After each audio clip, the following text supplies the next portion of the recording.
La respuesta es, parece un sinvergüenza. La pregunta es, ni con la concertación ni a misa. Esa es la respuesta así, súper puntual.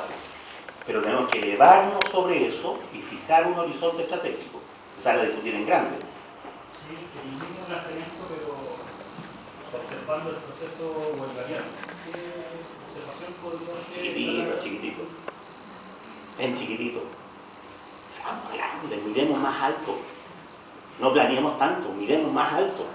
El comunismo está más allá de Chávez, el comunismo no es Evo Morales. Noten que en algún momento, porque la izquierda, la lógica de la derrota es que al más mínimo auge uno va y le pone todos los bonos a eso. No sé si se acuerdan, pero existió el comandante Marco. Y ya nadie se acuerda, como una especie de, como de momento de la fama, y todo era zapatismo. Y entonces no, después era Lula. No sé si se acuerdan, pero la gente creía que Lula era buena onda. Y ahora todos sabemos que es un sinvergüenza, que es Ricardo Lago, etc. ¿Sí? Pero en algún momento era el Partido Trabajista, Lula, y todo el mundo entusiasmado con eso. En otros momentos es Evo Morales, o el Chávez, después Evo Morales. Más todavía. Ahora uno dice, bueno, y en concreto sobre Chávez, bueno, hay que apoyar a Chávez, qué bueno. Y en concreto sobre fulano tal, hay que apoyar a Evo, está bien.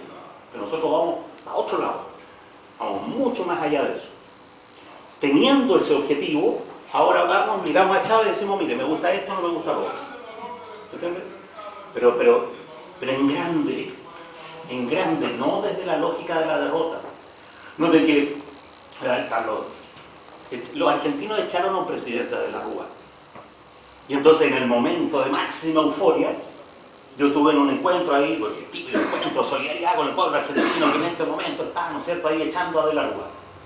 Y entonces viene una compañera argentina eufórica, y dice aquí en una asamblea, en las calles de Buenos Aires se está hablando de socialismo. Entonces uno mira ahora y dice, pero si les pusieron otro presidente igual, y les metieron el dedo en la boca hasta el codo. Y yo le decía, mire, nosotros tuvimos un De la Ruazo así aquí en Chile hace mucho tiempo, que fueron las protestas del 83. Y en las protestas del 83 la gente decía, se está hablando de socialismo en las calles de Santiago, y estamos con la concertación ahora. Y ellos están con la Cristina Kirchner. Entonces yo no me entusiasmaría así como... Donde hay que empujar, hay que empujar. Pero de ahí a poner todos los huevos en la canasta, ¿no es cierto?, echando a De la Rúa, se habla de socialismo, no. Noten que estuvieron de moda las fábricas autogestionadas. Horror, tristeza, melancolía infinita. No queda ni una. Y las que quedan porque se han integrado al mercado globalizado nomás. Porque han empezado a producir partes y piezas de manera postfordista. Y son de los trabajadores, claro, pero ahora no de todos los trabajadores. Sacamos la cooperativa contrató gente, y en la fábrica autogestionada ahora pasa lo que pasa siempre en las cooperativas. Los dueños, los empleados, etc. ¿Por qué? Porque no es tomándonos las fábricas de una por una que vamos a llegar al comunismo. No sé si se entiende. El pensar más alto, más allá. Ahora, de ahí, empezar a organizar todas las tareas concretas. Voy a enumerar tareas concretas. Porque lo que dije es una perspectiva aún demasiado general, de tercerizar la economía, que sí. Yo creo que hay líneas de trabajo estratégicas que apuntan hacia el comunismo directamente.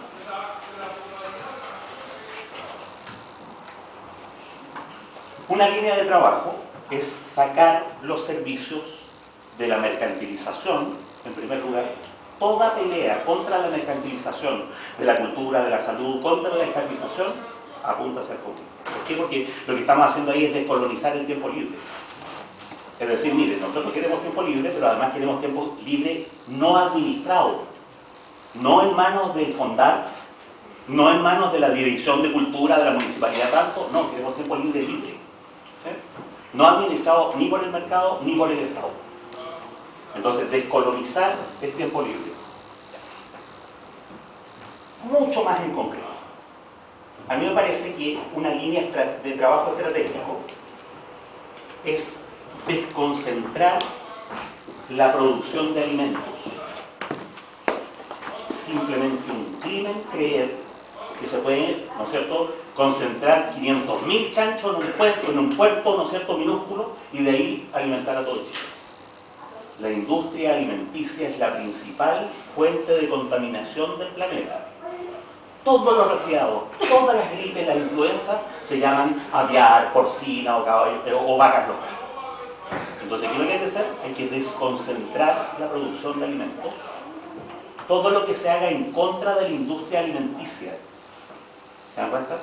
En contra de la producción industrial de carne, de la producción industrial de leche, de la producción industrial de huevos. Si los huevos tienen gusto a pescado. ¿Por qué? Porque las gallinas no les dan trigo, no les dan maíz, ¿no? Les dan harina de pescado. Entonces eso es una cuestión estratégica. Noten que la industria alimenticia es muchísimo más grave que la industria del petróleo como fuente de contaminación.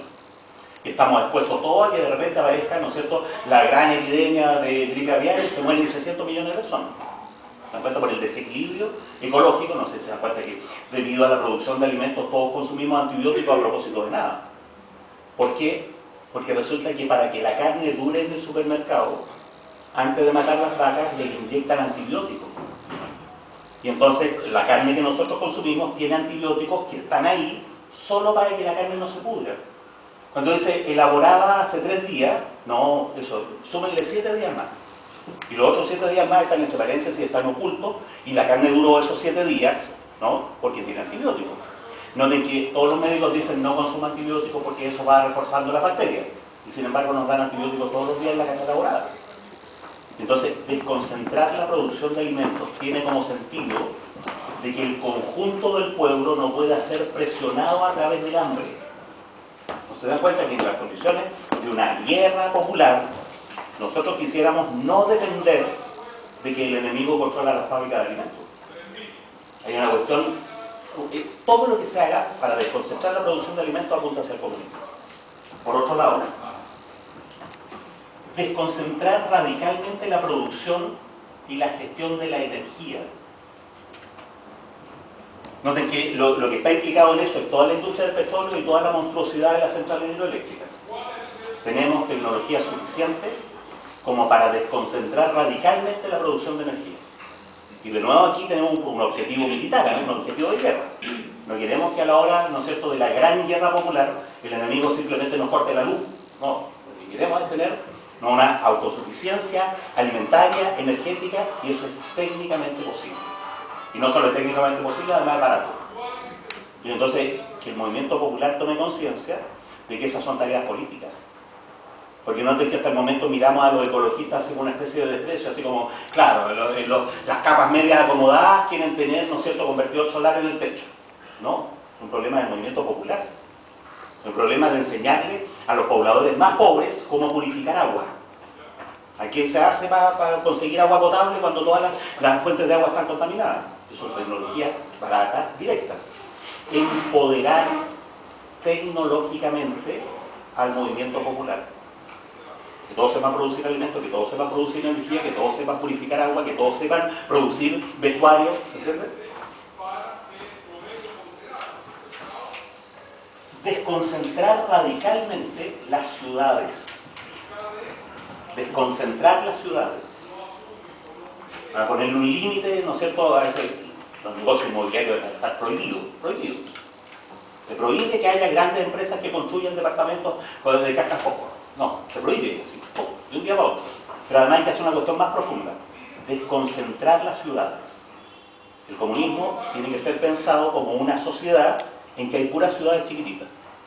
Y noten que eso está pensado hasta el último detalle. ¿Por qué? Porque hay arquitectos, hay planificadores urbanos críticos que hace bastante rato que dicen, mire, ninguna ciudad debería tener, ¿no es cierto?, más de 20.000 o 30.000 habitantes.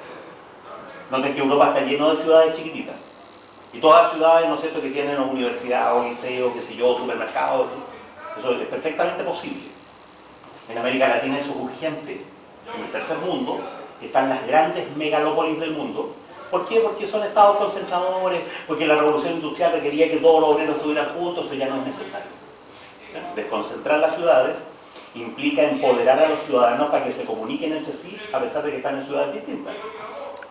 Todo lo que se haga para desconcentrar las ciudades apunta hacia el comunismo. Pero enseguida, noten que estas son cuestiones tecnológicas, los alimentos, la energía, la vivienda. Pero es una cuestión política. Hay que desconcentrar radicalmente la gestión y la administración del Estado. No solo el capital, que es el enemigo. el Estado también es el enemigo. La mayor parte de las gestiones del Estado favorecen a los propios funcionarios del Estado. Lo primero, en la destercialización de la economía, lo primero que hay que hacer es que haya menos funcionarios del Estado. Noten que lo que hay que hacer es dividir todas las municipalidades, que ninguna municipalidad tenga más de 20.000 habitantes, para que las funciones municipales las puedan desempeñar directamente los vecinos. La burocracia municipal tiene su origen en que las municipalidades son muy grandes.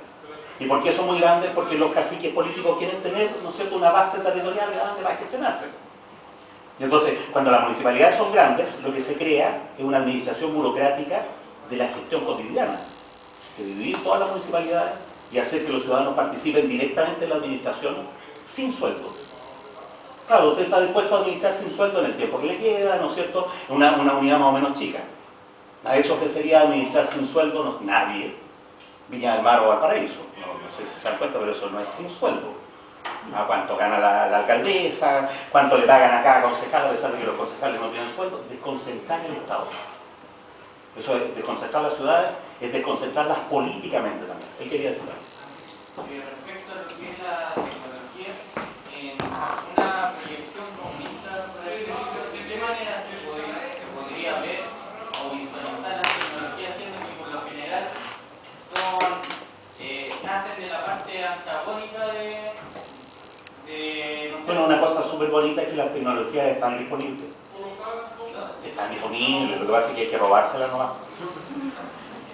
Ahí no hay punto, sería una reapropiación, por así decirlo, del significado de las tecnologías. Del significado, hay que resignificar las tecnologías en el sentido de que lo que estamos haciendo al desconcentrar la producción de alimentos, de energía, de vivienda, es cambiar el modelo de industrialización. O sea, una industrialización que no está basada en la industria del petróleo, en la concentración urbana, en la gran industria, sino que está basada en puras comunidades. Entonces le estamos cambiando el sentido de las tecnologías. En general, uno ve como en el proyecto histórico es que no sé, con la perspectiva o ideales socialistas, comunistas que se dieron siempre fueron una reacción de... Estatistas, fueron estatistas. Yo lo que estoy diciendo es directamente lo contrario. Por supuesto. No sé si se dan cuenta, pero lo que estoy diciendo es directamente lo contrario que la industrialización estalinista. Hay que desconcentrar el Estado. Hay que empoderar tecnológicamente a los ciudadanos. Aquí no hay que hacer una fábrica de paneles solares y que la gente vaya a comprarlos. No, hay que enseñarle a los ciudadanos a hacer paneles solares. Hay que enseñarles a hacer, ¿no es cierto?, estos hornos que con irradiación solar concentran la luz, eso cuestión se puede hacer. Hay que enseñarles, como decía, a purificar agua. ¿Sí? Hay que enseñarles a recuperar el patrimonio genético de la agricultura de una catástrofe ecológica. ¿No se dan cuenta? Que uno no puede usar las plantas, ¿no?, para sacar semillas. ¿Por qué? Porque los canallas venden semillas infértiles. O sea, uno no sé, pues planta porotos, ¿no es cierto? Después siembra esos porotos y nos nacen las plantas. Cuando era lo clásico, lo típico, durante 10.000 años los seres humanos agarran los mejores porotos y los plantan de nuevo y tienen otra planta. Ahora no se puede hacer eso, hay que comprar todos los años las semillas de nuevo. Y noten que estamos en el riesgo de que se pierda la diversidad genética, de que se pierda, no solo es propiedad privada, sino que además han ido extinguiendo la diversidad genética. Una cuestión que apunta directamente al comunismo es, ¿sabe, compañero? Vaya a buscar el último trigo sobreviviente que queda en Colchagua y armemos un instituto para que todos tengamos ese trigo, porque las transnacionales están eliminando la diversidad genética de los productos agrícolas. Y lo hacen a propósito, y el proyecto estratégico es controlar al conjunto de la población a través de los alimentos, por eso no es ni un misterio. Ojo, no es ni un misterio ni un secreto, no es un secreto. Si ustedes van, ¿no es cierto?, a la memoria anual de Monsanto, ¿no?, que es la industria de las semillas, ¿ya?, los compadres declaran programáticamente que eso es lo que quieren hacer. No tendremos un mercado alimentario estable, dice la propia industria, hasta que no controlemos la diversidad genética de los productos que estamos comercializando. O sea, ni siquiera es un secreto. ¿Se dan cuenta? Y cuando uno lee esa monstruosidad, dice, oiga, pero usted está entregándole a un monopolio, le está entregando al mercado una cuestión que la naturaleza se demoró como 50 millones de años en hacer. ¿Y cómo va a revertir después ese proceso? Entonces, cuando se dice estamos en crisis civilizatoria, créanme que hay varios puntitos en que de repente va a quedar la cagada. Noten que con la desaparición de la diversidad genética, una cosa que puede pasar es que de repente, ¿no es cierto?, el arroz protegido que ellos han fabricado tenga una peste. Y si ese arroz tiene una peste, se muere todo el arroz del mundo nomás. No sé si se dan cuenta, una plaga, como no hay diversidad genética, entonces no hay diversidades de arroz que puedan resistir. Eso es lo que ha pasado siempre. En una plaga va el arroz y unos arroces resisten y otros se mueren. Pero si todos los arroces son iguales, cuando se muere este arroz se va a morir todo el arroz del mundo. Y eso es lo que están construyendo. Y es explícito, insisto. Aquí no estoy hablando de conspiraciones, vino James Bond y me trajo el dato. No, es explícito, es público. Nadie, los compadres tienen una prepotencia tal que no sea ni siquiera el trabajo de ocultarlo. Sí, fíjate, yo lo que quería plantear un poco, que para poder lograr todo lo que te estás diciendo, yo creo que hay que implementar, no sé, como una forma permanente de educación política, porque, mira, yo te voy a contar la historia. Nosotros en Forestal, en el año 80, 82, sacamos unos folletos de la tecnología apropiada, que se llaman los hornos de Plumaví, ¿no es cierto?, la cosa. Pero creo que nos pasó a nosotros como organización social, nos faltó educar políticamente a los jóvenes para que tuvieran continuidad con respecto a esto. Llegó la democracia y muchos de esos dirigentes fueron cooptados por el poder, y se perdió eso. Entonces, yo cada vez que hablo en mirar hacia el futuro, pienso que lo primero que hay que hacer es educación política. Cuando tú dices educación política, fíjate, es súper interesante porque estamos entendiendo por educación política aprender a plantar a entender aprender a purificar agua, aprender, ¿no es cierto?, a ser autosuficiente de manera energética. Claro, y ahí yo puedo cargar con la culpa sin ningún problema. Claro, los marxistas hemos desprestigiado tradicionalmente ese tipo de preocupaciones como no políticas. Claro. Y otro ejemplo, yo estuve aquí en la Quinta Vergara hace unos 6 años atrás, con respecto a un estudio sobre la socialización de la comuna, y yo planteé, ¿no es cierto?, de que el sueldo había que subirlo, porque al subir el sueldo iba a haber más consumo, y al haber más consumo se necesita más producción, y al necesitar producción se necesita más hora de mano. Y entre medio había que meter la cuestión de la educación, ya sea técnica, política, para que cuando uno discute esa cuestión a nivel técnico, el asunto es el keynesianismo es un piso. Entonces había un microempresario que era comunista, me dijo, no, pues compañero, eso no puede suceder porque, o si no, entonces estoy en cosas un poco de marxismo, no sé de qué, pero eso es posible hacerlo. Tengo un amigo que era comunista, dirección, de los viejos, de la época de la guerra, salió del partido y lo cagaron, que se dedicó a empresario. Claro. Tenía unos contactos en la Unión Soviética. La Unión Soviética no existía y allá a los viejos comunistas les pasó lo mismo, de que íbamos a vivir. Y había una empresita y él hacía comercio exterior. Y entonces un día me lo encuentro y me dice, bueno, ahora que estoy al otro lado empiezo a entender un poco el punto de vista de los burgueses. Sí, pues le dije, claro, se te nota. En la época que no se usaba, saca el tremendo celular, y además me compré este auto, sí, pues se nota que estáis entendiendo el punto de vista de los burgueses. A ver, pero el keynesianismo es un piso. Esa fórmula, subamos los salarios para que haya más capacidad de consumo, para que suba la producción, es una fórmula keynesiana. Y eso es un piso. Lo que nosotros tenemos que hacer es una política en lo concreto para decir, ya, sobre ese piso, ¿qué más? ¿Sí? Lo que hay que hacer es que el Estado genere una política que le permita a los pequeños empresarios pagar buenos salarios. Porque si en este minuto, los momios tienen razón, si en este minuto subiéramos el salario, los pequeños empresarios quebrarían. Y los pequeños empresarios son los que dan el 70% del empleo. Entonces nosotros tenemos que hacer una política para que los pequeños empresarios puedan pagar buenos salarios. Eso significa, de nuevo, cerrar los bancos.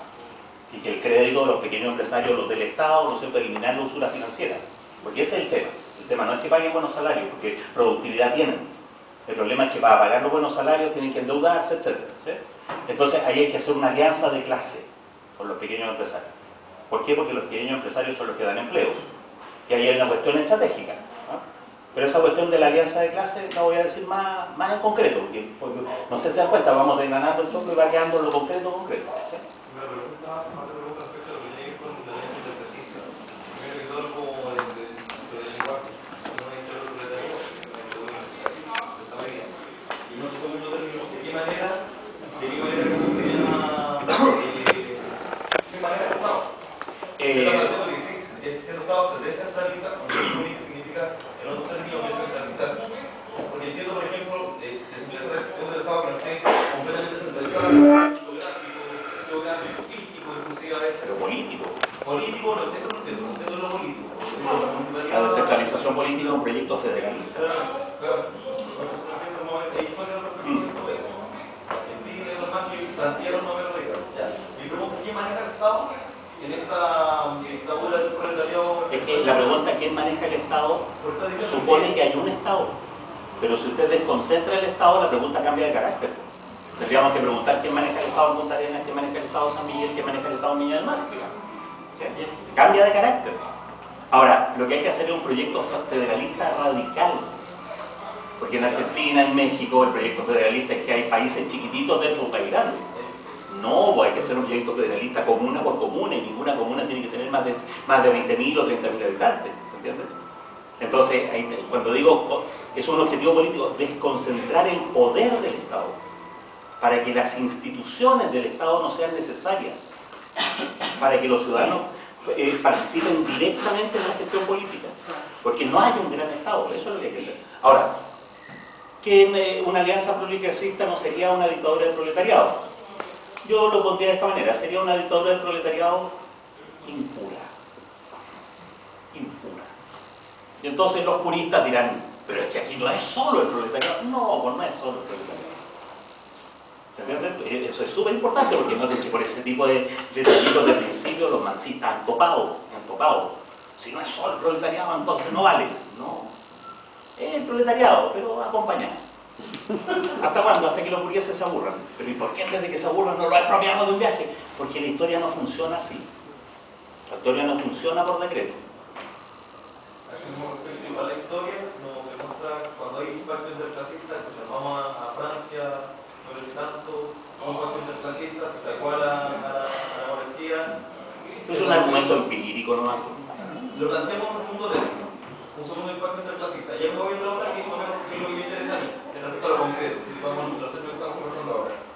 ¿De qué manera? Estamos hablando del deseo, hablamos de respecto a lo que significa el hombre nuevo, comillas, ¿cachai? En un futuro se plantearía un hombre nuevo, se plantea un prospecto cuando tuviera... El hombre nuevo no es la causa de algo, es el efecto de algo. A eso me refiero. Pero lo planteamos como hoy el sujeto está condicionado a una... Yo siempre lo explico, me explico a mí mismo de esta manera. Es difícil que salga un hombre verde cuando viví con plasticina azul. Es difícil. Podí, en cierta medida, ir moldeando, etc.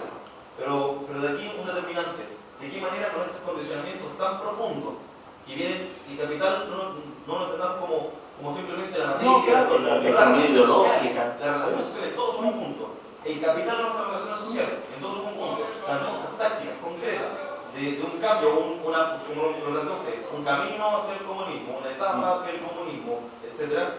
¿Cómo se llama? ¿De qué manera nosotros nos hacemos cargo de todas estas condiciones y condicionamientos que tiene el sujeto? Y quiero apuntar al final. Acabo de decir una cuestión que es súper de fondo. El hombre nuevo no es una condición de algo, es un efecto de algo. Claro. Lo que hay que hacer es crear unas condiciones materiales que generen un hombre nuevo. No hay que generar un hombre nuevo. Hay que crear unas condiciones materiales que generen un hombre nuevo. ¿Por qué? Porque cuando uno se propone el hombre nuevo como tarea, está poniendo la carreta delante de los bueyes, ¿no? Lo que está convirtiendo el horizonte comunista en un ideal moral, en un ideal de educación. Y lo que estoy sosteniendo es una serie de medidas que tienen un efecto educativo, pero que no parten de una cuestión básicamente educativa. Aquí hay una educación política que es proponerse este horizonte, está bien, pero no es transformando las conciencias, sino metiendo a la gente en los problemas concretos. ¿Usted tiene agua potable o no? ¿Usted está comiendo, ¿no es cierto?, carne con antibióticos o no? ¿Usted cree que ese barrio que tiene 50.000 habitantes, ¿no es cierto?, es un barrio adecuado para criar a su hijo o no? De ahí, de esos problemas concretos, va surgiendo una estrategia distinta, una conciencia distinta, etc. Pero no se dan cuenta, el horizonte comunista es algo que planteamos entre nosotros, que somos marxistas, qué sé yo. Pero la pelea más en concreto, más en real, va por los problemas concretos de la gente. Entonces, yo insisto, lo que estoy predicando no es educar un hombre nuevo, Lo que estoy predicando es una línea política que va a redundar en una serie de cambios efectivos, materiales, de los cuales va a ir surgiendo un hombre nuevo. Porque si no, estamos en la perspectiva ilustrada, ¿no es cierto?, de plantear el horizonte comunista como unidad educativa. No, la educación va junto con, pero no es una condición de. ¿Sí? Eso estamos hablando en concreto, ¿no? Aquí estamos diciendo, ¿y quién se pone con células fotoeléctricas, compañeros? Por eso estamos hablando. Pero insisto, yo quiero terminar porque si no, no voy a alcanzar el bus. Él quería hacer una pregunta, pero antes quiero decir algo. Que es que estamos hablando en concreto y quiero asumir una parte de la culpa de lo que le decía el compañero. Los marxistas hemos despreciado históricamente esta manera de plantear los problemas. Los marxistas hemos hablado, los ecologistas, pequeños burgueses, las feministas, capas medias acomodadas. Los mapuches, bueno, están resistiendo porque son pobres, reduciendo el problema, ¿no?, a dimensiones de pobreza o de interés así como suntuario. No, se trata de un marxismo diverso que recoja el horizonte político revolucionario que la humanidad ha construido, y los revolucionarios no son los únicos revolucionarios, no son los marxistas. Aquí lo que estoy haciendo es recoger la tarea de pensamiento revolucionario que han hecho otras perspectivas teóricas e integrándolas dentro del programa marxista.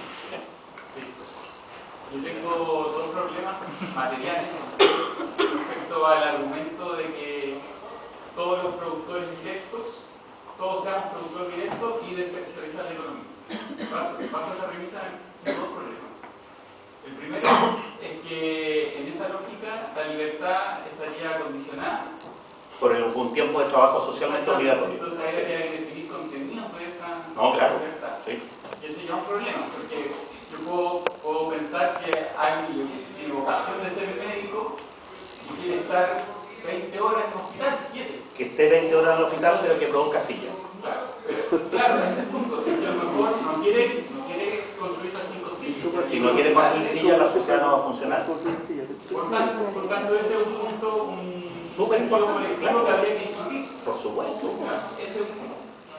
Y el segundo está asociado, por ejemplo, a la, yo siento, una subestimación respecto a ciertos servicios. Por ejemplo, el transporte, la movilización. ¿Qué pasa si mi migrero que me lleva todos los días al trabajo 4 horas? Me quedo sin micro. Entonces, la lógica actual, esa es la lógica actual, esa es la lógica actual. Yo creo que en el fondo de su argumento está la idea de experticia. La idea de experticia. Nadie va a prestar servicios médicos suficientemente eficientes si no se dedica 100% a ser médico. Lo que hay que hacer es desconstruir la experticia. Y entonces necesitamos médicos 24 horas, dedicados 24 horas con estudios de 6 años. No los necesitamos. Y entonces los médicos que trabajen produciendo sillas durante 4 horas, ¿van a ser eficientes cuando vayan a hacer una operación al corazón en el hospital? Sí, van a ser eficientes. De hecho, incluso las enfermeras van a poder hacer también esa operación en el hospital. ¿Sí? ¿Por qué? Porque lo que hay que desconstruir ahí es la idea de experticia, la idea de que solo una dedicación exclusiva permitiría un trabajo suficientemente eficiente. Ya. De uno por uno, ¿eh? Y los micreros no van a tener que trabajar todo el día para que la gente llegue al trabajo. Pero eso depende de qué tamaño sean las ciudades. Eso depende de qué tamaño sean las industrias. Eso depende de con quién queremos comunicarnos. Lo que yo podría decir, ¿sabes? En el comunismo todo el mundo va a andar en bicicleta.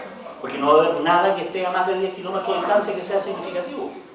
Porque lo que estamos proponiendo son comunidades, ¿no es cierto?, autónomas desde un punto de vista energético, autónomas desde un punto de vista alimenticio. Y entonces, claro, resulta que los que producen productos de fierro y de cobre están a 50 kilómetros de distancia. Bueno, que los cambien aquí, que los cambien acá, que los cambien acá y que los traigan en bicicleta. Voy a decir eso de manera más general. Hay que concentrar la intensidad tecnológica en el trabajo socialmente obligatorio. Y hay que bajar la intensidad tecnológica en el tiempo libre, en el tiempo liberado. Hay que bajar la intensidad tecnológica de la vida cotidiana y usar las tecnologías más sofisticadas en el trabajo obligatorio. Hay que aumentar la productividad del trabajo obligatorio hasta el cielo y hay que bajar la productividad del trabajo cotidiano. Que no sea una compulsión tejer chaleca. ¿Por qué? Porque todos sabemos tejer chaleca. que no necesitemos eficacia productiva para que haya un gallinero con huevo, ¿se entiende? ¿Por qué? Porque parte de nuestro problema es que la administración, el tiempo libre que tenemos, un tiempo libre administrado, un tiempo libre igual de enajenado, un tiempo libre en que tenemos que hacer toda clase de tareas urgentes. Yo vivo en un departamento en que hay unas máquinas lavadoras, ¿no? En el condominio ahí hay unas máquinas lavadoras. Y entonces los domingos yo veo a la gente angustiada haciendo cola para la máquina lavadora. Y es el domingo. Eso no debería ocurrir. No sé si se entiende. Incluso en el tiempo libre vivimos como esclavos. Entonces, pero saquen la bicicleta, ninguna ciudad va a tener más de 10 kilómetros de ancho. Él quería hacer una pregunta y ya estamos. ¿Qué pasa con el trabajo forzado que requiere especialistas? Hay que humanizar, a ver, primero, una cosa final, hay que humanizar el tiempo de trabajo socialmente obligatorio. ¿Sí? Porque tampoco se trata de, los vamos a mandar a las minas de sal a sacrificarse 4 horas, no. Para eso es la intensidad tecnológica. Los que venían especialistas, por ejemplo, soldadores, o quizás cosas que yo no podría, por ejemplo, Eso. Hoy día, si a mí me pidieran, yo tengo un orgullo, hice un estante para libros. Hice un estante, fui a ICI, compré tabla, compré martillo y clavo y me hice un estante. No compré el estante estos que se arman así, no, me hice el estante. Lo tengo varias veces. ¿Sí? Y quedé como orgulloso. Porque estamos pensando en una sociedad en que vamos a empoderar tecnológicamente a los ciudadanos. En que nadie pueda decir, no sé manejar el computador. En que el Windows no se paralice. Porque existe tecnología suficiente para que no se congele. No sé si se entiende. En eso también somos esclavos. En la comunidad, uno de los compañeros va a decir, ¿sabe que yo ando soldando techos? ¿Quién quiere? Y él va a ser el experto. Otro va a decir, no, a mí los omelettes de huevo me quedan súper bien. Vamos a ir a comer a la casa del cada cierto tiempo. Lo que hay que disolver es el mito de la experticia. Hay gente que podría plantear, digo porque estas preguntas salen en todas las veces que yo hablo de estas cosas. ¿Y quién va a investigar los agujeros negros y las galaxias? Para eso hay que estudiar 20 años. Entonces, mire, hay gente que va a estudiar 40 años y tranquilamente y sin estar concursando, ¿no es cierto?, a fondo de CONICYT, va a pensar sobre la galaxia. Pero para eso hace falta un radiotelescopio de 10.000 antenas. No. Si hace falta eso, resígnese. No va a haber radiotelescopio de 10.000 antenas. Porque los radiotelescopios de 10.000 antenas no son para investigar la galaxia. No, son para mantener una industria mercantilizada que se llama investigación y desarrollo. Y entonces ahí uno empieza a desarmar la madeja. Hay un montón de cuestiones que uno dice son por el progreso de la ciencia y en realidad son un negocio nomás. No se sabe que hay un acelerador de partículas que mide 30 kilómetros de largo. ¿Ha avanzado la ciencia gracias a eso? Ni un milímetro. No ha avanzado nada. ¿Y por qué existe eso? Porque costó 30.000 millones de dólares. Entonces eso no es ciencia, eso es la ciencia mercantilizada. Si uno desmercantilizara la ciencia, volveríamos a la época en que un oficinista de una oficina de patentes inventaba la relatividad general, con papel y lápiz, en su oficina. Noten que aquí hay un montón de gente que va a pegar el grito a decir, pero ¿cómo? Si yo no tuviera los fondos que tengo para investigar, nunca lograría salvar las semillas de Chile. No. Para salvar las semillas hay que ir a buscarlas, plantarlas de nuevo y echar a las transnacionales que nos quieren quitar las semillas. ¿Se entiende? Lo que hay que deshacer es el mito de la experticia. Él quería hacer una pregunta. ¿Qué pasaría, por ejemplo, con la gente que, por algún motivo, por ejemplo físico, son incapaces de producir bienes manufacturados? Eso es reducir la jornada laboral. Había un lema clásico, de cada cual según su capacidad y a cada cual según su necesidad. Humanizar el tiempo de trabajo socialmente obligatorio significa también considerar qué parte de ese trabajo puede hacer cada uno de los que están en la comunidad. Nosotros en nuestra comunidad, que tiene 20.000 habitantes, tenemos un gran privilegio. Tenemos una mina de cobre. No, eso no existe en cualquier lado. Nosotros somos los que le damos cobre a todas las demás comunidades.